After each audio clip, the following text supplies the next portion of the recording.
Hi everyone, मेरा नाम है वरुण और स्वागत है आपका रीड इन मिनट्स पे, जहां हम अच्छी किताबों के बारे में डिस्कस करते हैं और चैप्टर वाइज मैं उनके बारे में बात करता हूं। आज पहली किताब जिसके बारे में हम डिस्कस करने वाले हैं उसका नाम है the psychology of money by Morgan Housel. ये one of my favourite books है, तो मैं इसी से स्टार्ट करने का सोचा है मैंने। वैसे तो मुझे चैप्टर 1 से स्टार्ट करना चाहिए, बट इसका इंट्रोडक्शन काफ़ी अच्छा है, तो आज हम इंट्रोडक्शन से स्टार्ट करेंगे और अगले वीडियो में चैप्टर 1 से स्टार्ट करेंगे। इसके इंट्रोडक्शन का नाम है the greatest show on earth. Author start करते हैं इस इंट्रोडक्शन को कि जब वो कॉलेज में थे तो एक लॉस एंजलिस के एक होटल में वैले का काम किया करते थे और काफ़ी बड़ा होटल था, वहाँ काफ़ी अमीर लोग आया करते थे। तो उनमें से एक टेक एग्जीक्यूटिव था जो वहाँ आया करता था और he was a big shot take entrepreneur. और उस समय के ज़माने में जो वाईफाई टेक्नोलॉजी थी, वाईफाई राउटर्स, उसमें कुछ पैटेंट उसने दिया था जिससे उसने काफ़ी ज़्यादा रुपए कमाए थे और उसने कंपनियां भी काफ़ी सारी स्टार्ट की, बेची। मतलब in short he was very very rich, but उसका जो पैसे के साथ रिलेशनशिप था इट वॉज वेरी क्रेजी। वो हमेशा एक नोटों की गड्डी कैरी करता था साथ में और जो मन जाए जब आए खरीद लेता था। एक बार तो उसने एक ज्वेलरी शॉप से सोने के सिक्के काफ़ी सारे ले लिए और दोस्तों के साथ समुद्र में सोने के सिक्के उछाल उछाल के खेल रहा है जैसे बच्चे पत्थर मारते हैं पानी में। तो काफ़ी रेकलेस बिहेवियर था उसका पैसे को लेकर। Ultimately it's easy to guess क्या हुआ होगा उसके साथ। बहुत ही जल्दी वो सारे पैसे ख़त्म हो गए उसके, ही वेंट बैंकरप्ट। सो जो प्रेमिस सेट होता है इससे कि how you do with your money, इसका इस बात से कम रिलेशनशिप है कि आप कितने स्मार्ट हो, आप कितने शार्प हो, रादर दैन इससे कि आपका बिहेवियर कैसा है, आपका नेचर कैसा है, स्वभाव कैसा है। और किसी को भी एक बिहेवियर सिखाना काफ़ी मुश्किल चीज़ है, चाहे वो जितना स्मार्ट हो। तो प्रेमिस यहाँ से स्टार्ट करते हैं ऑथर कि it's less to do with how smart you are but how you behave. उसके बाद वो बात करते हैं दो इंटरेस्टिंग कैरेक्टर्स की। पहले कैरेक्टर का नाम है रोनाल्ड रीड और उनकी विकिपीडिया इंट्रोडक्शन कहता है कि Ronald Read was a philanthropist, investor, a janitor and a gas station attendant. और ये चारों चीज़ें काफ़ी कॉन्ट्राडिक्टरी हैं एक दूसरे से। रोनाल्ड रीड का जन्म एक बहुत ही छोटे कस्बे में हुआ था यूएस के और बहुत ही साधारण जीवन जिया उन्होंने। वो अपने घर के पहले थे जिन्होंने हाई स्कूल तक की पढ़ाई भी करी। जॉब के मामले में भी उन्होंने काफ़ी सिंपल जॉब्स करी पूरी लाइफ। 17 साल तक वो एक गैस स्टेशन पे पेट्रोल भरते थे। उसके बाद एक जेसी पेनी स्टोर होता है यूएस में, जैसे बिग बाजार होता है इंडिया के अंदर, तो वहाँ पे वो साफ सफाई का काम करते रहे rest of the year, rest of the life. उसके बाद उन्होंने शायद अपने काफ़ी उम्र होने के बाद 38 साल में एक घर खरीदा, छोटा सा 2 बेडरूम का घर, $12,000 के अंदर। और जब 2014 में उनकी मृत्यु हुई, 94 साल के थे वो उस समय, तब सबसे ज़्यादा वो फेमस हुए। वो फेमस क्यों हुए? क्योंकि अपने मृत्यु के बाद उन्होंने $6 मिलियन दान दे दिए लोकल हॉस्पिटल्स और लोकल लाइब्रेरी में। तब जो लोग उनको जानने वाले थे उनमें बहुत ही उत्सुकता और कौतूहल हुआ कि इतने पैसे कहाँ से आए इसके पास। क्या उनको लॉटरी जीत गई थी? क्या उनको कोई गड़ा हुआ खजाना मिल गया था? क्या उन्होंने कुछ पुश्तैनी संपत्ति मिल गई थी? बट ऐसा कुछ भी नहीं था। पूरी जीवन जितना भी कम कमाया उन्होंने, चाहे जो कमाया उसमें से जितना भी बचा पाए, सब एक सेफ इंस्ट्रूमेंट में इन्वेस्ट करते रहे। That is all. वो इन्वेस्टमेंट छोटा छोटा ओवर द ईयर्स कंपाउंड होके $6 मिलियन बन गया, जिन्होंने मृत्यु के बाद उन्होंने अपने लोकल हॉस्पिटल्स में चैरिटी में दान कर दिया। सेकंड इंटरेस्टिंग कैरेक्टर है Richard Fuscone. Richard Fuscone is the exact opposite of Ronald Read. Harvard educated MBA, Merrill Lynch executive, super sharp, poster boy of finance.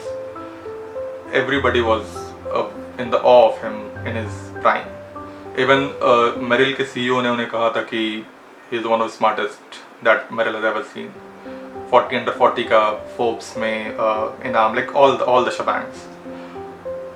Then he retired at 40. He saved a lot of money, made a lot of money, retired at 40. But after 40, in the year somewhere around 2005, उनके पास एक बहुत बड़ा mention होता था Greenwich में। तो उसको और एक्सपैंड करने के लिए टुक अ लॉट ऑफ लोन। इस मैंशन में already like 20 bedrooms, 10-12 swimming pool, 3-4 garages, lawn tennis court, सब कुछ बहुत ही grand.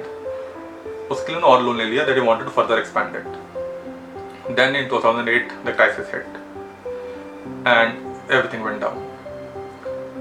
He was not able to pay the loan, उनके पास पैसे नहीं थे, तो उनकी प्रॉपर्टीज नीलाम होना शुरू हुई। पहले उनका एक पाम बीच पे कोई घर था, वो नीलाम हुआ।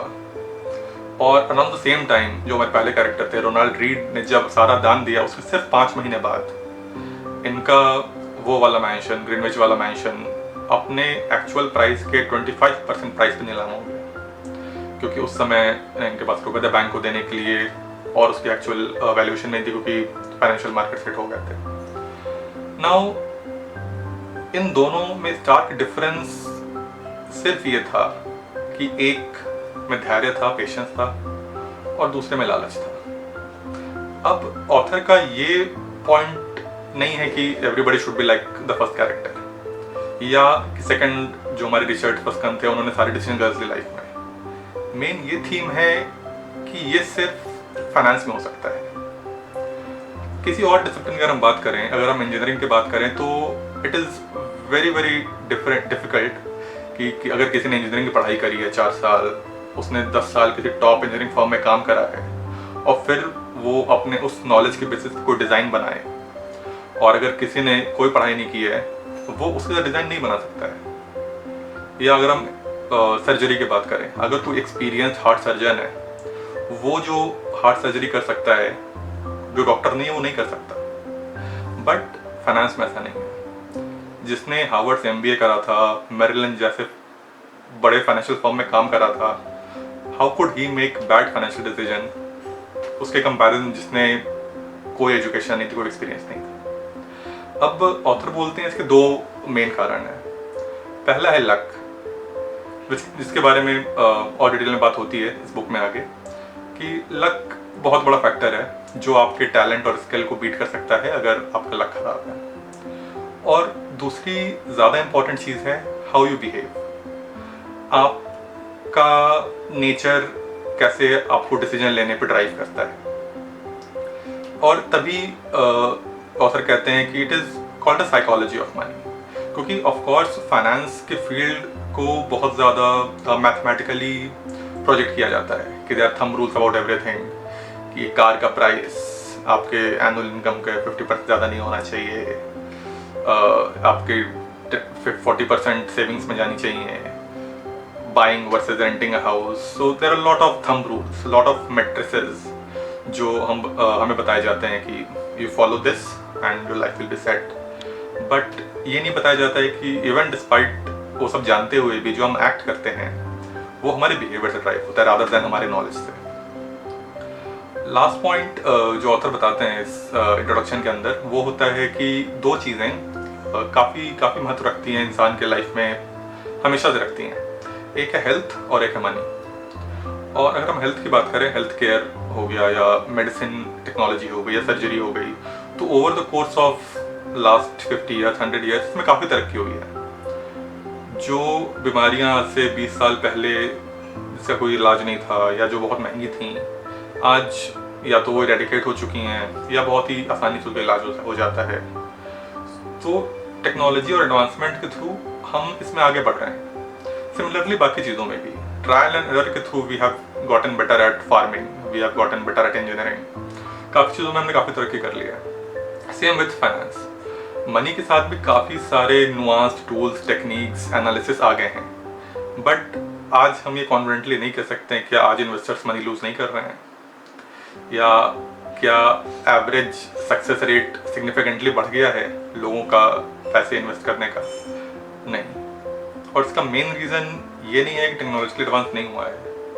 मेन रीज़न ये है कि पैसे के साथ लोग लॉजिक से नहीं, इमोशन सोचते हैं, अपने बिहेवियर, अपनी साइकोलॉजी सोचते हैं। और that is the whole point of this book. और ये बुक 20 चैप्टर्स में लिखी गई है। हर चैप्टर छोटे छोटे चैप्टर्स हैं जिसमें एनेक्डोट्स हैं, जिसमें रेफरेंसेस हैं, जिसके थ्रू अलग अलग एस्पेक्ट को ऑथर ने बताया है कि हाउ दीज एस्पेक्ट्स इम्पैक्ट करते हैं आपके ओवरऑल डिसीजन मेकिंग को। और हम बारी बारी से एक चैप्टर डिस्कस करेंगे। आज के लिए इंट्रोडक्शन में इतना ही। मिलते हैं नेक्स्ट वीडियो में जहाँ हम फर्स्ट चैप्टर के बारे में बात करेंगे। Thank you.